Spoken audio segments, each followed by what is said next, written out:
खानापूर शहरात गुरुवारी सायंकाळी 7 वाजता जुन्या न्यायालयाच्या परिसरात मोठी आग लागली। बेळगाव-पणजी महामार्गावरील नवीन रुग्णालयासमोरील तालुका पंचायतच्या मालकीच्या कॉम्प्लेक्सला ही आग लागली आहे। प्राथमिक माहितीनुसार शॉर्ट सर्किटमुळे आग लागल्याचा संशय व्यक्त करण्यात येत आहे। या आगीमुळे पुजारी यांच्या दुकानाचे मोठे नुकसान झाले आहे। आग लागल्याची माहिती मिळताच अग्निशमन दलाला कळवण्यात आला।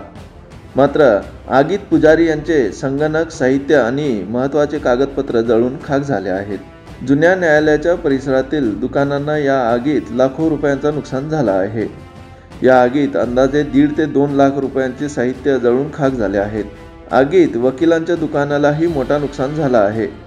घटनास्थळी अग्निशमन दलाच्या जवानांना पाचारण करण्यात आल्याने त्यांनी आग आटोक्यात आणली आहे।